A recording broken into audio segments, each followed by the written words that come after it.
வணக்கம். ஔவை சொன்ன மொழியாம் இதில் ஆத்திச்சூடியில் 20வது வாசகம் பார்க்க போகிறோம். 20வது வாசகம் பல பேருக்கு தெரிஞ்சிருக்கான்னு அது சொல்லக்கூடிய விஷயம் எல்லாருக்கும் தெரியுங்க. எல்லாருக்கும் தெரிஞ்ச ஒரு விஷயம், ரொம்ப சாதாரணமான ஒரு விஷயம், ஆனால் மிக முக்கியமான ஒரு விஷயம் வாழ்க்கையில். அதுதான் 20வது வாசகம் சொல்லுகிறது. ஆத்திச்சூடி 20வது வாசகம். தந்தை தாய் பேண், அவ்வளோதான், வேறு ஒன்றுமே இல்லை. 3 சொற்கள், தந்தை தாய் பேண். பேண்னா பாதுகாத்தல் அப்படின்னு அர்த்தம். பராமரித்தல், பாதுகாத்தல், அக்கறை எடுத்துக்கொள்ளுதல் எல்லாமே. தந்தை தாய் பேண், இது நம்ம சொல்ல வேண்டிய அவசியமே இல்லை, எல்லாருக்கும் அதோட அர்த்தம் உடனே தெரிஞ்சு போச்சு. தந்தையும் தாயையும் பாதுகாப்பாக வைத்திருங்கள், அவங்க மேலே அக்கறை செலுத்துங்கள் அப்படிங்கிறது தான். எனக்கு என்ன ஒரு ஆச்சரியமான விஷயம் அப்படின்னா, அது இப்போ தான் நம்மலாம் பார்க்குறோம். இந்த முதியோர் இல்லம் அப்படிங்கிறதெல்லாம் ஏதோ இப்போ தான் வந்திருக்குங்கிற மாதிரி கடந்த சில 10 ஆண்டுகளாக பல பேர் கவிதைகள் எழுதுறாங்க, மேடையில் பேசுகிறாங்க. எல்லா இடத்துலையும் நம்ம இப்போ எதையான ஒரு இடத்துல கவிதை எழுதுனா உடனே அதுதான் சொல்லுவாங்க, பெற்றோரை கொண்டு போயிட்டு முதியோர் இல்லத்தை விட்டு வந்துட்டாங்க அப்படின்லாம். ஆனால் இது மாதிரியான ஒரு விஷயம்லாம் இல்லாத போதே கூட கடந்த சில ஆண்டுகளுக்கு முன்பாகவே ஔவையார் சொல்கிறாங்க, தந்தை தாய் பேண் அப்படின்னு சொல்கிறாங்க. அவங்க தயவுசெய்து நல்லா பார்த்துக்குங்க, அக்கறை எடுத்துக்கங்க அவங்க மேலே. அதுதான் அவங்க சொல்கிறாங்க. தந்தை தாய் பேண், வேறு அர்த்தமே இல்லை, ஒரே அர்த்தம் தான் அதுக்கு, தந்தை தாய் பேண் அப்படின்னு. அப்போது இதுக்கான ஒரு அவசியம் எப்போவுமே இந்த சமுதாயத்தில் இருந்திருக்குன்னு நினைக்கிறேன், தோணுது.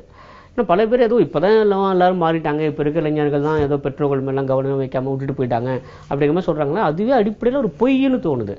ஏன்னா கடந்த சில நூற்றாண்டுகளுக்கு முன்பே இது சொல்லியிருக்காங்க, தந்தை தாய் பேண் அப்படின்னு. என்ன சொல்லியிருக்காங்கன்னா, அது மாதிரியான ஒரு வழக்கம் இல்லாமலும் இருந்திருக்கிறது, கவனிக்காமலே கூட இருந்திருக்காங்க அப்படிங்கிறது இப்போ தான் தெரியுது. சரிங்களா? தந்தை தாய் பேண்.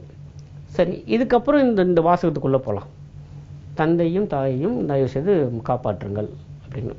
இந்த பேணுதல் அப்படிங்கிறது என்ன அப்படின்னா, 3 நிலைகள்லேருந்து பார்க்கலாம். ஒன்று, அக்கறை எடுத்துக்கொள்ளுதல், மிக முக்கியமானது. அந்த அக்கறை எடுத்துக்கொள்வது மட்டுமே இல்லை, வெறுமனே சும்மா எனக்கு அவங்க மேலே அக்கறை இருக்குது அப்படிங்கிற மாத்திரம் இல்லை, அதை ஒரு கடமையாக ஏற்றுக்கொள்ளுதல் 2. அப்புறம் 3, இது ஒரு அத்தியாவசிய தேவையாக உணர்ந்து கொள்ளுதல், மிக முக்கியம். 3மே பார்க்கணும். சும்மா எனக்கு அவங்க மேலே அக்கறை இருக்குது அப்படின்னு சொல்லிட்டு அப்படியே விட்டுட்டு வர்றது கிடையாது. இந்தாங்க நீங்கள் போயிட்டு வந்துடுங்க, நான் எல்லாம் அரேஞ்ச் பண்ணுறேன், இந்தாங்க பணத்தை கொடுத்துட்டு போகிறேன், அந்த மாதிரிலாம் கிடையாது. அக்கறைங்கிறது அதோட முடிஞ்சு போகிறது கிடையாது. அதுக்கும் மேலே பார்க்கணும். அதுக்கு மேலே நான் ஒரு பாதுகாப்பாக நான் இருந்தாக வேண்டும். வெறும் அந்த ஒவ்வொரு இடத்துலையும் ஒவ்வொரு நொடியிலும் அவங்களோட இருந்தாக வேண்டும், அது மிக முக்கியமானது. அப்புறம் 3வது மிக முக்கியமானது, அது என்னோட அடிப்படை தேவை, அதெல்லாம் தெரிஞ்சுக்கணும். ஏன்னா பல பேர் என்ன நினச்சிட்டு இருக்காங்க அப்படின்னா, தான் மட்டும் வசதியாக ரொம்ப சந்தோஷமாக அப்படி இருந்தால் போதாது, அதுக்கு இணையாக தன்னுடைய பெற்றோரும் சந்தோஷமாக இருக்கணுங்கிறது ஒரு அடிப்படை தேவை. அப்போதான் என்னுடைய சந்தோஷம் நிறைய பெறும், என்னோட மகிழ்ச்சி அங்கதான் நிறைய பெறுங்கிறத புரிஞ்சுக்கணும். அப்படிதான் வரணும் தந்தை தாய் பேண். பல பேர் என்ன நினைச்சிருக்காங்கன்னா, வேண்டா வெறுப்போட மாசத்துக்கு ஒரு தடவை தூக்கி பணத்தை கொடுத்துட்டு அப்ப நீ பார்த்துக்கோ அப்படின்னு சொல்லி ஓடி வந்துடுறாங்க இல்லையா. அது தந்தை தாய் பேண் அல்ல, அது பேணுதல்னு பொருளே இல்லை அதுக்கு. அது ஏதோ சரி ஊரில் யாராவது 4 பேர் நம்மளை ஏதோ சொல்லிட போகிறாங்களே, இதுக்காக பண்ணக்கூடிய ஒரு விஷயமா இருக்குமே தவிர்த்து அப்படி இருக்க முடியாது. ஆத்மார்த்தமாக செய்கிற போது, உணர்வுபூர்வமாக செய்கிற போது தந்தை தாயை பேணுதல்ங்கிறது எப்படி இருக்கணும் அப்படின்னா, தான் ஒரு வேளை சாப்பிடாவிட்டாலும் பரவாயில்ல, தம் தந்தையும் தாயும் சாப்பிட்டாங்களா என்பதை உறுதி செய்து கொள்ள வேண்டும். இதுதாங்க உண்மையிலே பேணுதலுக்கான அர்த்தம், வேற ஒன்றுமே இல்லை. ஏன்னா இப்படி தான் அவங்க பார்த்துக்கிட்டாங்க இல்லையா. ஒரு குழந்தையாக இருந்தபோது தான் சாப்பிடவில்லை என்றாலும் தன் குழந்தையை சாப்பிட்டு இருக்கிறதா அப்படின்னு பெற்றோர்கள் உறுதி செய்கிறாங்க இல்லையா. அதுதான் குழந்தைகளை பேணுதல்னு சொல்கிறோம். அப்போவே மாதிரி தானே தந்தை தாய் பேணுதல் அப்படிதானே இருக்கணும். தான் சாப்பிடணும்னா கூட தன் தந்தை தாய் சாப்பிட்டு இருக்கிறாங்களாம், தான் வசதியாக இல்லை என்றாலும் தன் தந்தை தாய் வசதியாக இருக்கிறாங்களா பார்த்துக்கணும் இல்லையா. அதுதான் பேணுதல். ஆனால் இப்போ என்ன ஆயிடுச்சுன்னா, அவர்கள் அப்படி பார்த்துக்கிறதா நிஜம்தான், அவங்க அப்படி தான் பார்த்துக்கிட்டாங்க. ஆனால் இவர்கள் ரிவர்ஸில் வரும்போது, அதாவது குழந்தைகள் பிள்ளைகளை பெற்றோர்களை பார்க்குற போது அப்படி இல்லை, ஏதோ கடனே சொல்லிட்டு ஏதோ ஒன்று கொடுத்துட்டு நானும் பார்த்துக்கிறேன் அப்படி சொல்கிறாங்க இல்லையா. அப்படி இருக்கவே முடியாது. அதாவது பேணுங்கிறது முக்கியமானது. பேணுதல் அப்படின்னா டு டேக் கேர் ஆஃப்னு மட்டும் இல்லை, டு லுக் ஆஃப்டர்ங்கிறதும் அதில் இருக்குது. ரெண்டும் ஒன்று தான். ஆனால் எவ்வளோ வேறுபாடு பாருங்களேன்.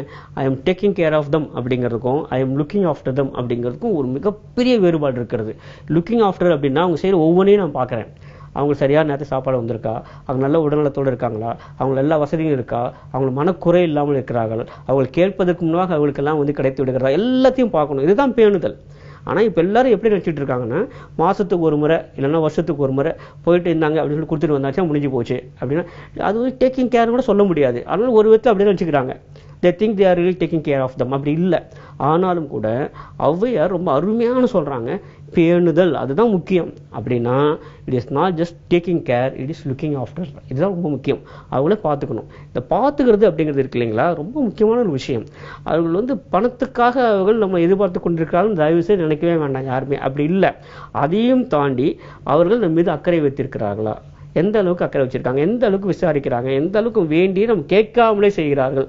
ரொம்ப எவ்வளோ ஒரு மனித உறவுகளில் மிக முக்கியமான ஒரு உறவு அது. ஆனால் எந்த அளவுக்கு அது உதாசீனப்படுத்தல பார்க்கும்போது மனசு ரொம்ப வேதனையாக இருக்கு. பல பேர் சொல்கிறாங்க, நான் சம்பளம் வந்தோடனே முதல் வேலை ஒரு 5000 ரூபாய் எங்கள் அம்மா அப்பாவுக்கு அனுப்பி வச்சிருவேன். அது இல்லை, அது பேணுதல் அல்ல. பேணுதல் என்பது இத்தனையும் சேர்ந்தது.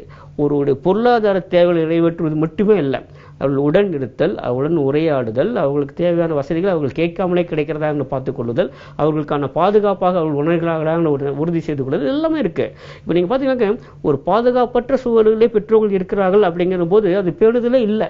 ஆனால் இப்போ அப்படிதான் நடந்துகிட்டு இருக்கு. ஃபார் எக்ஸாம்பிள் இன்னும் கொஞ்சம் அடுத்த நிலைக்கு போகணும் அப்படின்னா, ஒரு கடைக்கு செல்லுறாங்க, வேற எங்கேயாவது வெளியூருக்கு எங்கேயா செல்றாங்க அப்படின்னா, பல பேருக்கு இளைஞர்களுக்கு அவங்க எங்கே போகிறாங்க, எங்கே எத்தனை மணிக்கு வருவாங்க என்னங்கிறது கூட தெரியல. ஏன்னா இவங்க பணத்தை கொடுத்து நிறுத்திடுறாங்க. அப்புறமா இவங்களா தான் யாராவது சொன்னால் தான் தெரியுது, அவங்க பார்த்தேன், அவங்க அம்மா அப்பா அவங்க பார்த்தேன் வந்திருந்தாங்க அப்படிங்கிறது தான் அப்போ தான் தெரியுது. ஆனால் அப்படி இல்லை. இது இவர்கள் குழந்தைகள் இருந்தபோது அவங்களை எப்படி பார்த்துக்கிட்டாங்க பாருங்களேன். இந்த குழந்தை காலையில் வீட்டிலேருந்து கிளம்புலேருந்து திரும்பி வீட்டுக்கு வர வரைக்கும் இந்த நேரத்துக்கு எங்கே இருப்பான், எங்கே சாப்பிட்ருப்பான், யாரோட விளையாடி இருப்பான், இவனுக்கு எதெல்லாம் பிடிக்கும் எதெல்லாம் பிடிக்காது எல்லாம் பார்த்து பண்ணுறாங்க இல்லையா. இதை அப்படியே ரிவர்ஸ் நம்மளால் பண்ண முடிஞ்சதுன்னா அதுதான் பேணுதல். ஆனால் அப்படி இல்லை. பல பேருக்கு கேட்டால் நீங்கள் எங்கள் அப்பா எங்கேயா வெளியே போயிருப்பாரு அப்படின்னு சொல்லாங்க தவிர்த்து எங்கே போயிருப்பாரு, யார் பார்க்க போயிருப்பாரு, எப்படி போயிருப்பாரு, எப்போ வருவார் யாருக்கும் தெரியாது. தனியாக அது அப்படியே தனியாக ஏதோ ஒரு தனி ட்ராக் அது போயிட்டே இருக்கு. அப்படி இருக்கவே முடியாது. ஆக இந்த பேணுதல்ங்கிறது என்னென்ன, முழுவதும் தெரிந்து கொள்வது, முழுவதும் அவர்கள் ஒன்றி இருப்பது அப்படிங்கிறது தான் பேணுதல். ஸோ நல்ல ஞாபகம் வச்சுப்போம். It is not simply taking care of our parents, it is more than that, it is really looking after the parents. அதுதான் இந்த பேணுதல் அப்படிங்கிறது. தந்தை தாய் பேண் மிகச்சிறந்த ஒரு வாசகம். மீண்டும் சந்திப்போம். நன்றி, வணக்கம்.